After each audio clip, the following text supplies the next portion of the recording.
Lidando com o sofrimento pessoal. Sofrimento pessoal. Eu gostaria que os irmãos abrissem a palavra de Deus em Jó, no capítulo 1. Nós temos feito um estudo nas terças-feiras chamado Instrumento nas Mãos de Deus. E vários irmãos que estão aqui já ouviram, talvez, falar sobre esse assunto, do livro de Jó, mas logicamente Deus ele vai colocando detalhes a mais, ou mudando algumas coisas naquilo que Ele quer que venhamos a falar. E nem todo mundo pode estar na terça-feira, então vai ser um lembrete para os que já ouviram, e também algo novo para os que não puderam e não podem estar aqui nas terças-feiras. Mas eu gostaria de dar o exemplo da vida deste personagem do Velho Testamento. Jó foi um personagem real, não foi uma ficção ou fictício. Ele é um dos livros poéticos, mas a história de Jó, que é no começo e no final, é o que reforça essa verdade tremenda. E o meio do livro de Jó é o diálogo que Jó tem com os amigos e com Deus, e Deus com eles. E é isso, por causa disso, que é uma poesia, porque o meio do livro de Jó tem essa conversa, esse diálogo.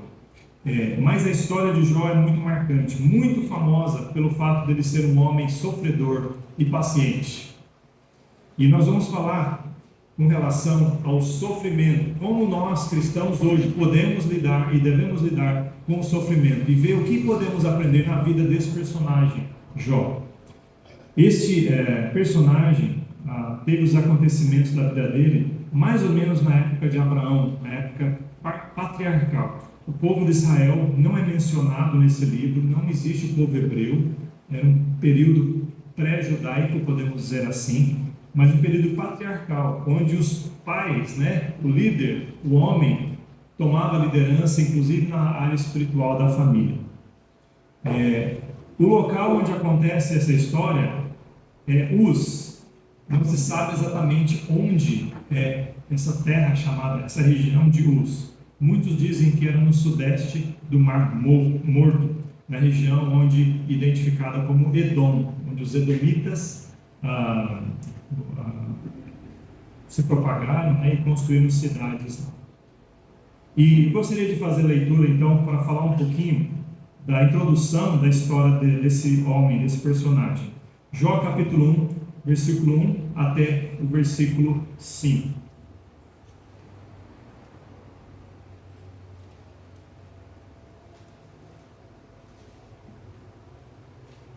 Havia um homem na terra de Uz, cujo nome era Jó. E era este homem íntegro, reto, temente a Deus, e desviava-se do mal. E nasceram-lhe 7 filhos e 3 filhas, e o seu gado era de 7.000 ovelhas, 3.000 camelos, 500 juntas de bois e 500 jumentas.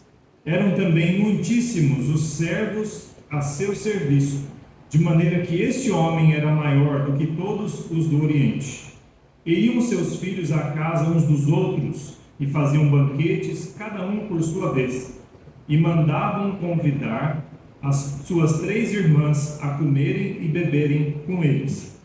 Sucedia, pois, que decorrido o turno de dias de seus banquetes, enviava Jó e os santificava, e se levantava de madrugada, e oferecia holocausto segundo o número de todos eles, porque dizia Jó: porventura pecaram meus filhos e amaldiçoaram a Deus no seu coração. Assim fazia Jó continuamente. Por aqui dá para entender um pouquinho do caráter deste homem com um nome curto, mas com um caráter tão grande diante de Deus. E Deus fala, não só o autor desse livro fala do caráter íntegro, temente a Deus, mas o próprio Deus reforça isso em 2 ocasiões, além dessa. Então nós podemos ter certeza de que esse homem, Jó, era de fato íntegro, reto, temente a Deus e que fugia do mal, se desviava do mal. Então, com isso em mente, já temos aqui um pouquinho do perfil desse homem. Ele é um homem de caráter íntegro. Ele era um homem que não só ele se preocupava com ele e Deus, mas ele se preocupava com ele e a família dele.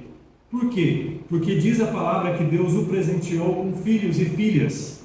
Quantos aqui mesmo? 7 filhos e 3 filhas. Então ele tinha 10 filhos total.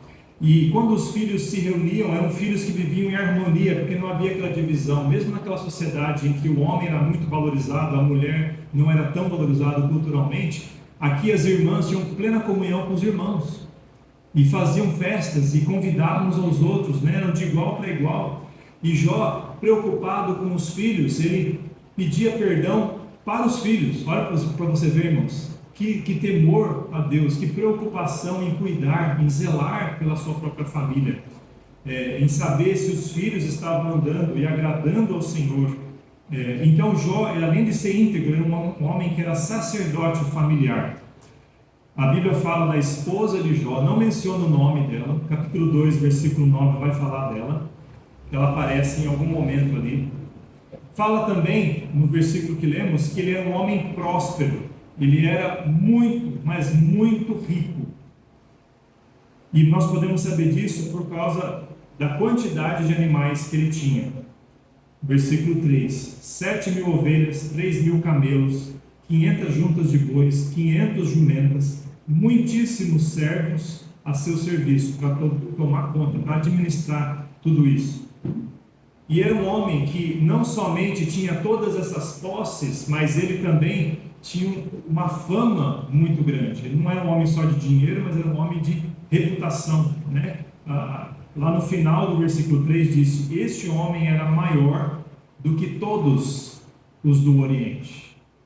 Então aqui nós traçamos o perfil de Jó, um homem pequeno, mas um grande homem da antiguidade. Um homem que vivia dessa forma, até que Deus permite que um sofrimento venha na vida deste homem. E agora nós vamos ver a parte do sofrimento. Versículos 6 a 12, leamos.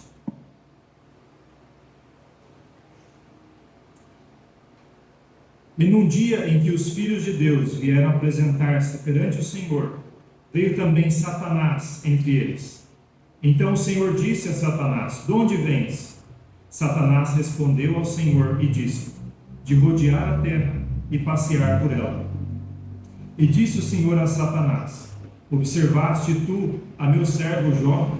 Porque ninguém há na terra semelhante a ele, homem íntegro e reto, temente a Deus e que se desvia do mal.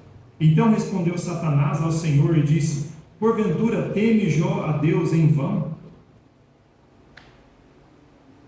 Porventura tu não cercaste de sebe a ele e a sua casa, e a tudo quanto tem? A obra de suas mãos abençoaste, e o seu gado se tem aumentado na terra. Mas estende a tua mão, e toca-lhe em tudo quanto tem, e verás se não blasfema contra ti na tua face. E disse o Senhor a Satanás: eis que tudo quanto ele tem está na tua mão, somente contra ele não estendas a tua mão. E Satanás saiu da presença do Senhor. Então nós temos aqui um cenário acontecendo num outro nível, um nível espiritual, em que agora Deus está com seus anjos. Talvez dá uma ideia de um tribunal, né, de um momento em que Deus está no seu trono e os seus servos estão ali, e Satanás também aparece. Os irmãos sabem que Satanás foi criado, não foi criado o Satanás, foi criado um ser bom, mas ele se perverteu, e o mal entrou para o mundo espiritual através de Satanás, e depois o mal entrou para a humanidade através de Adão. E Satanás então entra ali, e ele, como acusador, como nosso inimigo, como aquele que vem para destruir, vem para atrapalhar, ele começa a questionar. Só que Deus já conhecia o caráter de Jó, Deus sabia inclusive a reação que Jó teria, mas só Deus sabia, porque Deus sabe todas as coisas. Deus é onisciente, onipotente e onipresente, e todos os outros seres não são. Interessante, Satanás, como os outros anjos, os anjos caídos e os anjos que não são caídos, eles conhecem muito, por existirem há muito tempo, mas eles não sabem tudo. E Satanás então começa a acusar e questionar e supor e deduzir e lançar ideias falando da integridade de Jó. Ele é bom porque ele é abençoado, porque Deus prosperou, então ele é fiel. E aí Deus ele permite que Satanás tire tudo o que pode ser uma causa de fidelidade. E aí Satanás sai da presença. Então aqui já prova que Satanás não sabe de tudo, porque Deus permite para provar para todo mundo ali. Ele não precisa de provas, ele já sabe, mas para provar para todos, inclusive Satanás, e eu e você e Jó e todos, onde reside a fidelidade de Jó. Então Satanás não sabia de tudo, porque Deus ia ensinar ali para Satanás. Satanás não era onipresente, porque ele estava no lugar, foi na presença de Deus, e depois saiu da presença de Deus para voltar para aquele lugar, para a terra.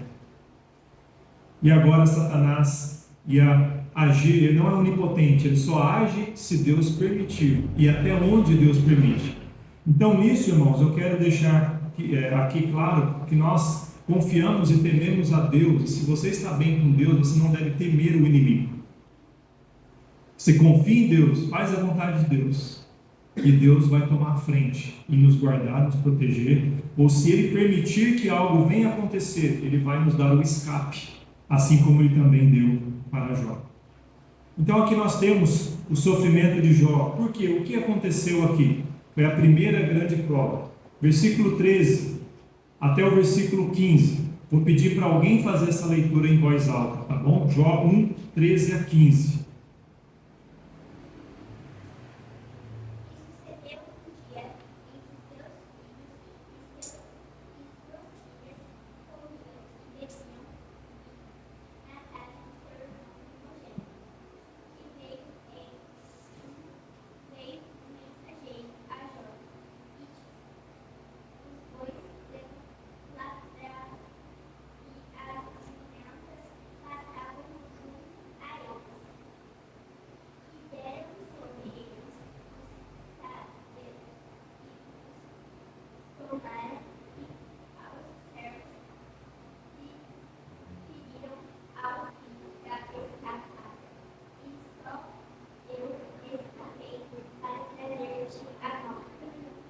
Então aqui você começa a ver na prática como que foram afetados os recursos ou a propriedade, ou as propriedades de Jó. Primeiro os sabeus, que era um outro povo, que eles roubaram os bois e as jumentas e mataram os servos, deixando só um servo para contar a história. E aí foi que as perdas começaram. Outra pessoa, leia versículo 16. Estando esse ainda falando, veio outro e disse: fogo de Deus caiu dos céus, e queimou as ovelhas e os servos, e os consumiu.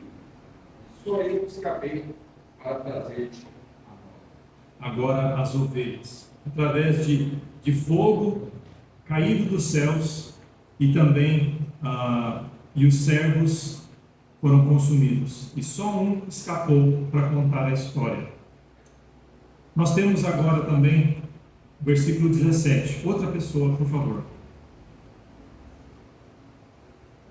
Estando esse ainda falando, veio outro e disse, ordenando os caldeus 3 tropas, deram sobre os camelos e os tomaram, e aos servos feriram ao fio da espada, e só eu escapei para trazer-te a nova.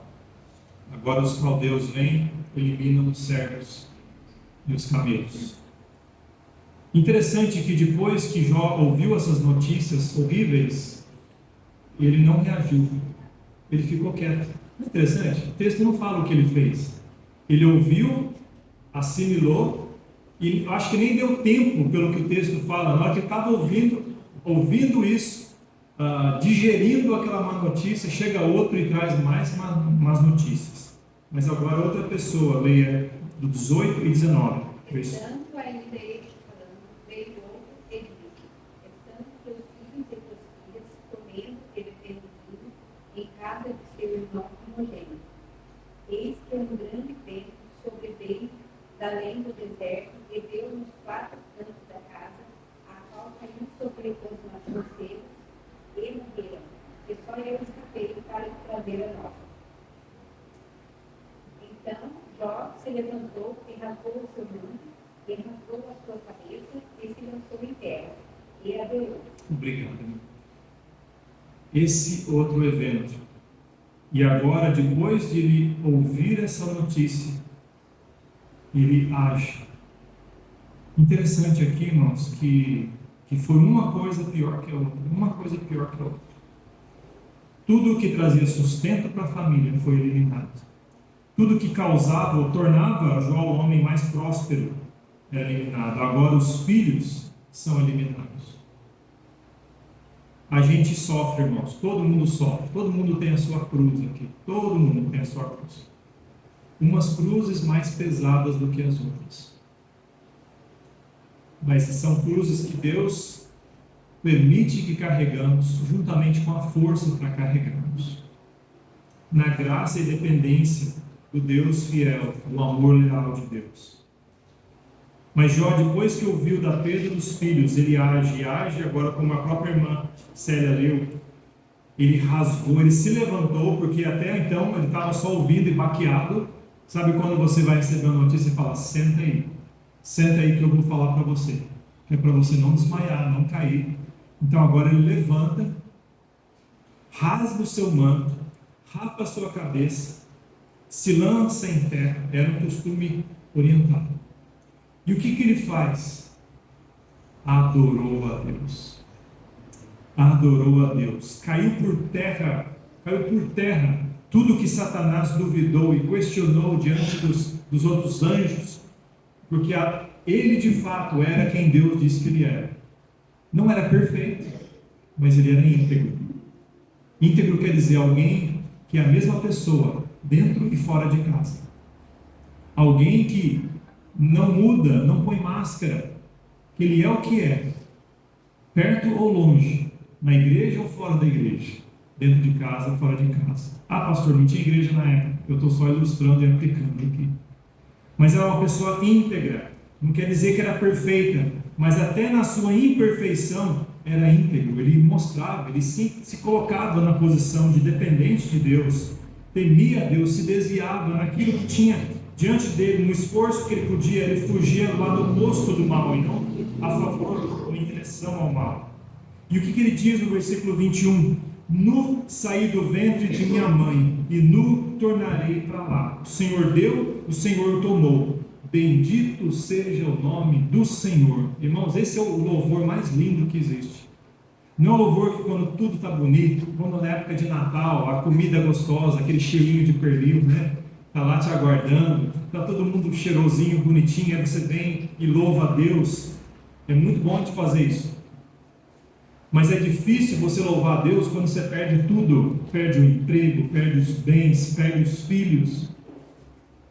Quantas pessoas voltam as costas para Deus porque perdeu, se frustra com algo que pediu e Deus não deu? Quantas pessoas se desviam de Deus, amaldiçoam a Deus, largam a vida cristã por uma fração disso aqui? E o versículo 22 reforça: em tudo isto Jó não pecou, nem atribuiu a Deus falta alguma. De fato, Jó era um homem íntegro, um homem que nos dá um exemplo de alguém que temia a Deus, que era reto. Aí continua, porque parece, né, que o sofrimento acabou, mas você já conhece essa história que não acabou. Versículo 1, capítulo 2, nós vamos ler. E vindo outro dia, em que os filhos de Deus vieram apresentar-se perante o Senhor, veio também Satanás entre eles apresentar-se perante o Senhor. Então o Senhor disse a Satanás: de onde vens? E respondeu Satanás ao Senhor e disse: de rodear a terra e passear por ela. E disse o Senhor a Satanás: observaste o meu servo Jó? Porque ninguém há na terra semelhante a ele, homem íntegro e reto, temente a Deus e que se desvia do mal, e que ainda retém a sua sinceridade, havendo-me tu incitado contra ele, para o consumir sem causa.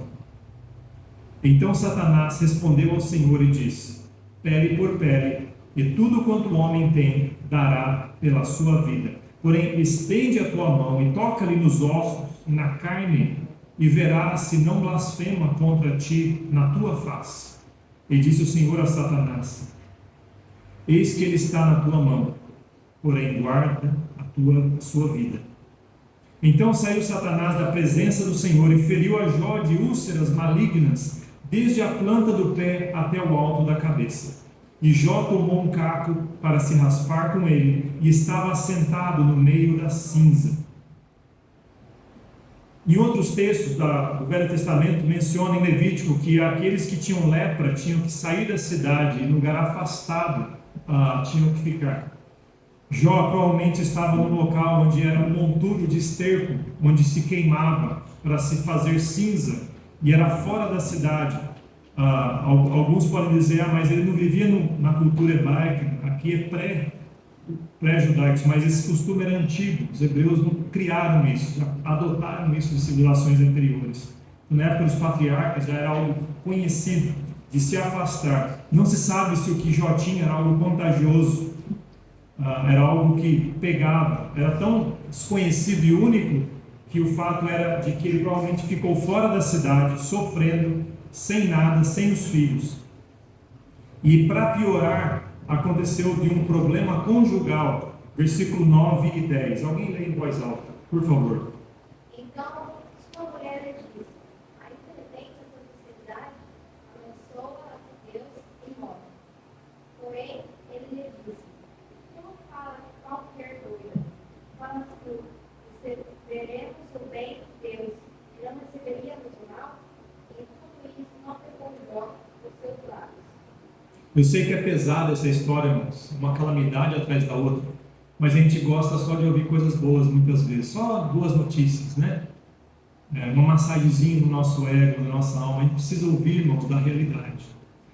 Jó perdeu tudo, inclusive a saúde. Alguns dizem que ele só tinha uma parte saudável no corpo, que era a parte da boca, a gengiva. O resto era tudo ferida.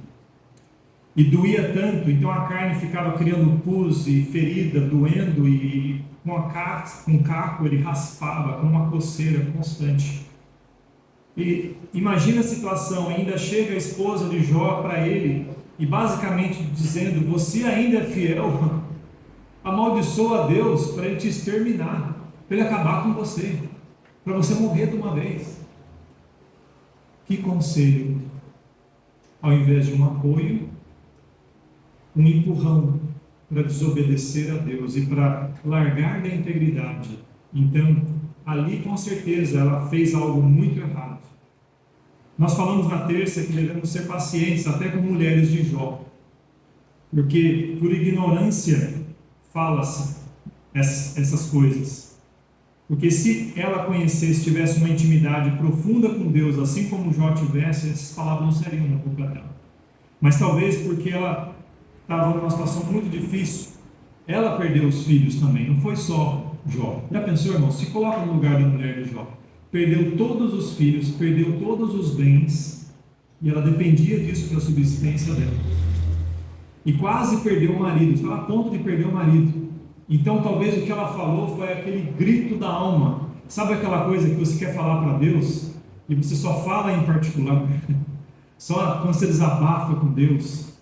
Mas aqui ela chegou e falou para ele: amaldiçoa e morre. Só que Jó ainda foi tão paciente com ela, que ele ainda pastoreou, ele foi um sacerdote da própria mulher. E ele ensina para a mulher: olha aqui, ó, Deus, ele dá e ele tira. Ele dá e ele tira. Você vai receber só coisas boas de Deus, quer dizer que Deus não vai nos dar coisas ruins? Isso aqui, irmãos, é uma profundidade teológica muito grande, porque tem outros textos que falam que tudo que é bom vem de Deus, o mal não vem de Deus. Aqui o que Jó quer dizer, irmãos, é exatamente o que aconteceu. Deus, ele não nos manda o mal, mas ele é aquele que nos permite, com o escape. Ele permite com que o mal aconteça. Ele não é responsável pela existência do mal, mas é pela possibilidade do mal. O mal só acontece se Deus dá carta branca e fala: olha, vai acontecer, mas ele vai dar a possibilidade e o escape para que isso seja evitado. Aqui então ele dá uma lição para sua mulher, falando, então você só segue a Deus se Deus te abençoar. Só segue a Deus se Ele te dá recursos. Só segue a Deus se Ele te dá um marido saudável. E se o marido fica doente, você vai abandonar a Deus? E se ele tira os bens, você vai abandonar a Deus? Então essa ideia, esse ensino de Jó para sua mulher é muito profundo, mas dá para ver quantos problemas, irmãos, quanto sofrimento, e Jó reagiu dessa forma. Em tudo isto, não pecou Jó com os seus lábios. E eu queria trazer essa aplicação para nós, irmãos. Nós podemos desculpar o nosso pecado em algum problema, e nós sempre fazemos isso, né? Nós fazemos uma coisa errada e falamos, mas foi a minha esposa, foi o meu marido, foi o meu filho, foi o meu patrão, me tirou a paciência de mim. Mas foi a minha enfermidade que fez eu desviar de Deus. Mas foi o pastor, foi aquela igreja, foi aquele irmão. Nós sempre temos alguém para culpar. Adão, quando Deus foi confrontado, ele falou, foi a mulher que tu me deste, ou seja, ele culpou a mulher e culpou Deus. Jó, ele tinha integridade, ele reconhecia que tudo que ele tinha de bom veio de Deus, e se Deus quiser tirar, ele tem todo o direito. E ele vai continuar firme, ele não vai desviar, ele vai continuar firme com Deus, confiando em Deus, reto, íntegro. E eu queria te encorajar, irmãos, a sua fidelidade deve permanecer. Fidelidade na fé, nas palavras e nas ações. Como que você consegue fazer isso? Você e eu não conseguimos na nossa força, mas com Cristo, na dependência de Deus, nós podemos. E somos cobrados de Deus a sermos fiéis. O sofrimento não abalou a fidelidade de Jó a Deus. Em tudo isso, não pecou Jó. Jó não pecou. O sofrimento, na verdade, promoveu a maior fidelidade de Jó. Ele foi um homem mais fiel no final da sua vida do que antes da sua vida. Você fala, mas ele já era fiel aqui. Sim, mas a fidelidade pode crescer, a integridade pode aumentar. Eu gostaria que alguém lesse em voz alta Jó 42, versículo 5. Esse é o último capítulo do livro. Jó 42, versículo 5.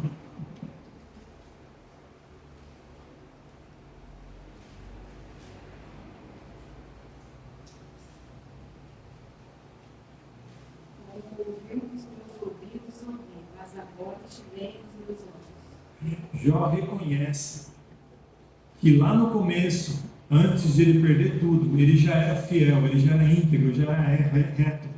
Mas o conhecimento de Deus que ele tinha não era suficiente ainda. Já pensou, irmãos? Então isso prova, irmãos, que é possível você ser fiel a Deus agora. Você não precisa conhecer mais, você não precisa ir para o seminário para ser mais fiel a Deus.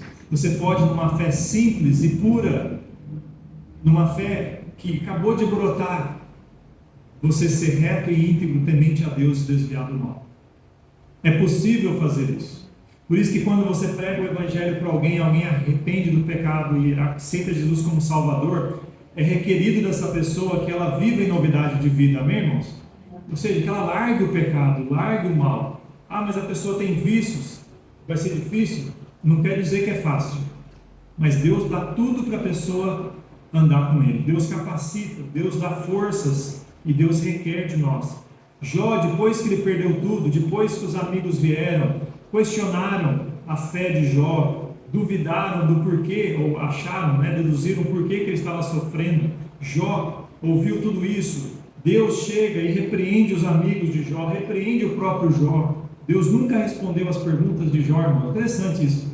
Jó questiona Deus várias vezes, e Deus ele não responde nenhuma das perguntas de Jó, mas Deus ele ensina para Jó o que ele precisava aprender. E aí Jó fala que eu te ouvia, antes eu te conhecia de ouvir falar, mas agora os meus olhos te veem. É diferente quando você vê do que alguém que você ouve. Interessante que quando você experimenta o relacionamento, depois de anos e anos, você conhece alguém muito mais do que naqueles primeiros momentos, né? Eu e minha esposa, Débora, a gente se conhecia muito, né, Débora? Antes, adolescente, e eu achava que eu sabia tudo dela, ela achava que sabia tudo de mim. E hoje você sabe um pouco de mim, né? Mas a gente conhece um ao outro ao longo dos anos, né? E quantas dificuldades a gente pode passar, né? Lutas externas e internas. E a gente se conhece mais e se ama mais a cada dia. Jó tinha um relacionamento com Deus que era profundo e se tornou mais profundo porque agora ele experimentou tudo o que um crente experimenta aqui nessa terra, longe de Deus. Interessante que alguém uma vez falou que o cristão, o máximo do inferno que o cristão vai experimentar é aqui na terra. E o máximo do céu que um descrente vai experimentar é aqui na terra. Interessante, né? Então, por isso que os descrentes querem ter muito dinheiro, fama, prestígio e tudo mais, porque eles não conhecem o que é melhor. Eles querem os bens de Deus ao invés de Deus, que é dono de tudo. Eles querem o ouro ao invés de Deus, que vai fazer do céu ruas de ouro para nós pisarmos. Então ter Deus é melhor do que esse mundo, irmãos, é infinitamente melhor. Agora, para o cristão que passa por dificuldade nesse mundo, isso aqui é o pior que ele vai passar, porque ele não vai para o inferno, ele vai para a eternidade com Deus. Então, se uma coisa ruim vai acontecer aqui, nesses breves anos de vida, que pode durar ali umas décadas, talvez 80, 90, 100 anos, de muita tribulação, muitas lutas, mas se ele é um crente no Senhor Jesus, isso aqui não é nada, né? Paulo fala, né? Para mim tenho por certo que as aflições desse tempo presente não se comparam com a glória que há de vir. E aí o capítulo 42 ainda encerra, falando no versículo 10, e o Senhor virou o cativeiro de Jó, quando orava pelos seus amigos, e o Senhor acrescentou em dobro a tudo quanto Jó antes possuía. Não é gostoso ler um livro, porque você pode no final pular tudo, né? E ver o que acontece, tira toda a ansiedade e a preocupação. Eu podia terminar o sermão e falar, vamos embora, irmão, você ficar, puxa vida, que homem sofredor, e agora? O que vai acontecer? Deus não deixou Jó daquele jeito, irmãos. Deus usou ele grandemente para abençoá-lo em dobro. E a gente não vai falar muito sobre isso agora, só digo para vocês que com Deus, o nosso problema, o nosso sofrimento, tem um outro capítulo, não acaba aqui. Eu gostaria de finalizar aqui lendo mais dois textos. Efésios 1:3. Alguém lê em voz alta, por gentileza. Efésios capítulo 1, verso 3.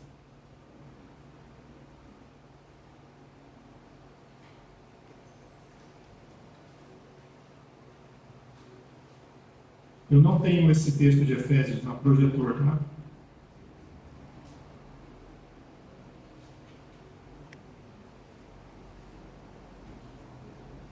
Efésios 1:3. Bendito Deus e Pai de nosso Senhor Jesus Cristo, que nos abençoou com todas as bênçãos espirituais nos lugares celestiais em Cristo.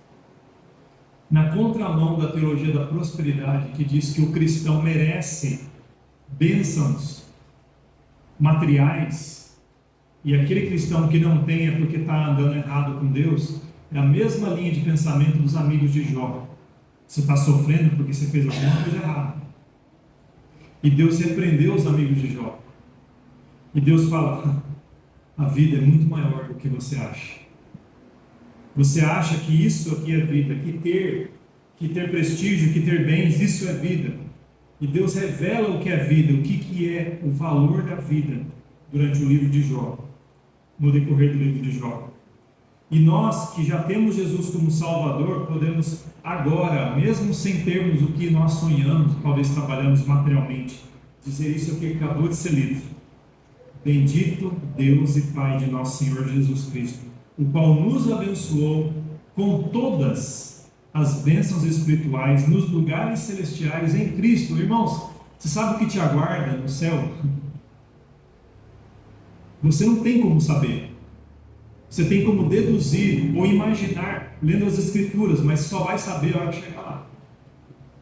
Porque os olhos não conseguem ver, né? Não existem palavras para expressar o que Deus preparou para mim e para você lá.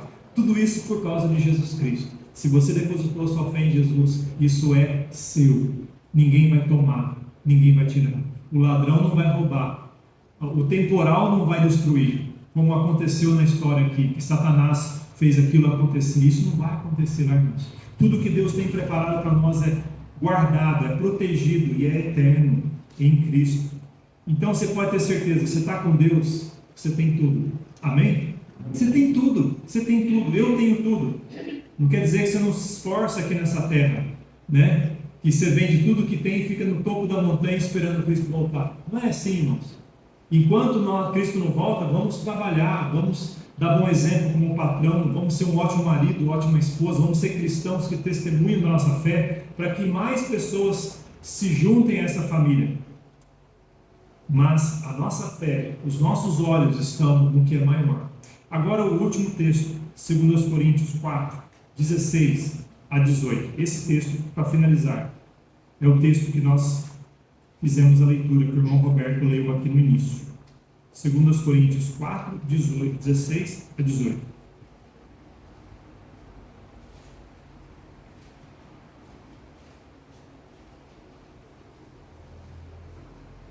Eu sei que Jó poderia ler isso aqui com autoridade, mas Paulo leu isso aqui, porque Paulo também aprendeu a ter muito e a perder as coisas, a viver na fartura e na faltura. E é isso que Paulo escreve. Por isso não desfalecemos, mas ainda que o nosso homem exterior se corrompa, o interior, contudo, se renova de dia em dia. Porque a nossa leve e momentânea tribulação produz para nós um peso eterno de glória muito excelente. Não atentando nós nas coisas que se veem, mas nas que se não veem. Porque as que se veem são temporais, as que se não veem são eternas. Então Paulo chamou as tribulações de leve, momentânea e gloriosa. As nossas tribulações, comparadas com o que vem, é tudo isso aqui.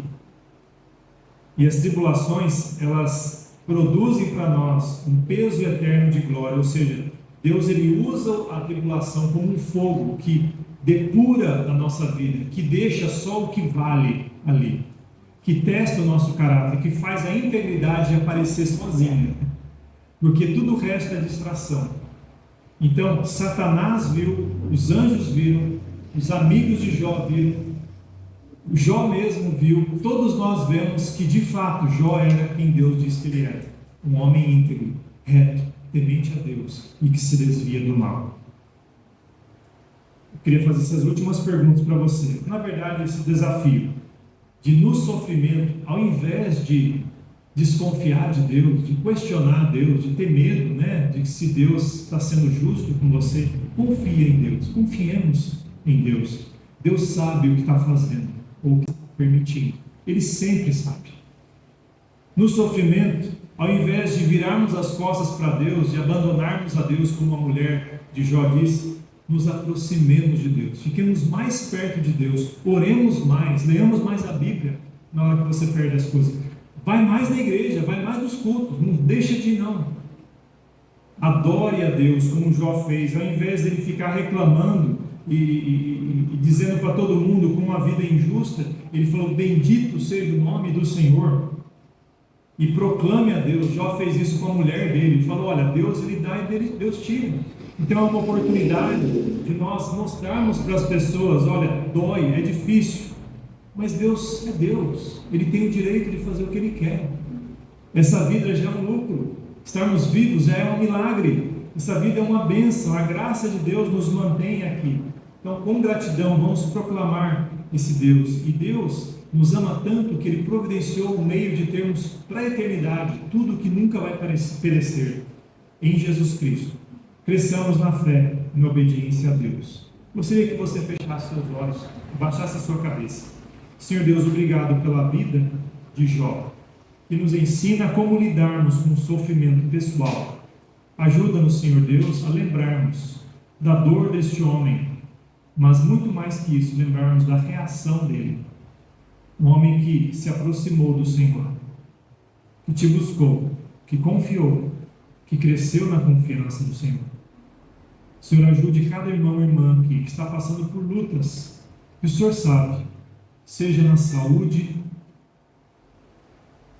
seja por privação de bens materiais, talvez a dificuldade no emprego, na provisão.